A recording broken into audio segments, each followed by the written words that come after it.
Okay. Yep. All right, so the first thing you're going to do after you open the desk is you're going to push the console button up here. That puts you in console mode. Console will come up. It'll take a minute, minute and a half to boot up. And then really you're going to be concerned over here because you've got your PC and your iPod inputs that are right here, labeled as such, PC and iPod. Cool. Anything can plug in. They don't have, And the 4 wireless mics that belong to you guys that stay here all the time are on these 4 faders. These 2 are in the lecture mode cabinet right now, and 3 and 4 are upstairs in the audio cabinet. And you just turn the mic on and you bring the fader up. As easy as that. Okay. And it will work. The master faders are buried down here on layer D, main left, right, and main center. But for everything you do, they're going to be up. So I kind of just hid them away down here so we're not messing with them. And the console will come up just like this, and you're just going to work right here. Okay. Easy as that, really.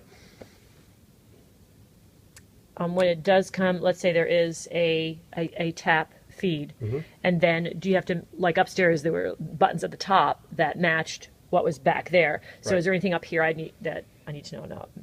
You'll plug in to whatever stage pockets you find.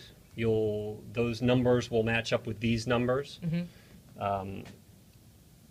And so you'll bring up the faders of whatever. You'll unmute the channels so you can hear them. You'll bring the faders up, and you'll have to do some adjustment of the channels because we haven't plugged those mics into the system before. Right. So the main one is gain, which is right here and is always on these top knobs when this is lit up. So that's kind of the overall volume of the microphone coming in, and then after the overall volume is set, you kind of make the finer adjustment here. Anything past that is bells and whistles at this point, and I definitely don't want to go too far off on a tangent and confuse you with anything. So these will all work. You'll plug a mic in, you'll turn it up, you'll hear it. Okay. Past that, it's going to take a little more skill. Either somebody to EQ them, to make them sound a little bit better. If we're talking about changing their routing because the camera guy is going to show up, that's a little bit more advanced, and that I can help you with or talk you through. Nick knows how to do that stuff as well. He knows how to operate the console. Okay. So really, kind of your internal resource would be Haley or Nick. Okay. And I'm always available for help as well. Last question: we always have monitors backstage, which are plugged into the wall on the stage right and left, and then like in the upstairs one, it was always like, let's see which one is working, and it was like this mystery one gain thing that we could never find. It was, I think the easiest thing for you guys, you've got all those powered monitors.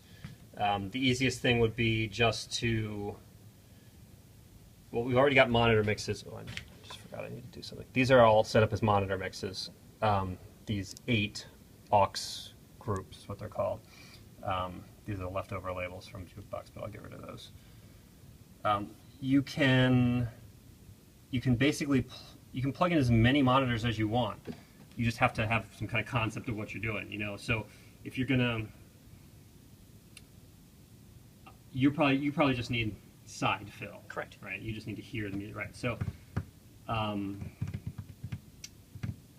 you probably just run 2 separate auxes, and then 1 cable out of out of the return on the snake over there to the first one, 1 cable out of the snake to the second one, and then you have independent control over both of those. Not like you need it, but it's just easier that way. Okay. It's already set up to do that.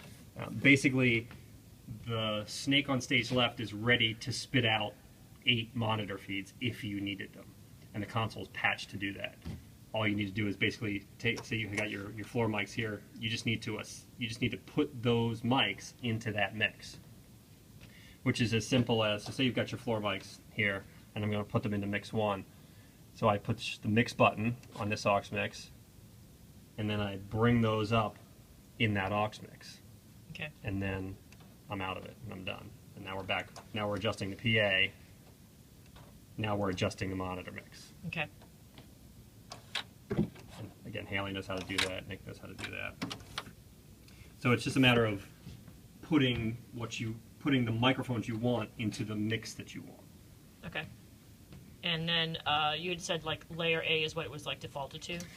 Yeah. So layer A is where your everyday business will take place, because it probably won't be more than mics and iPods. Monitors. What's C? Right. C is the effects, so reverb and delay.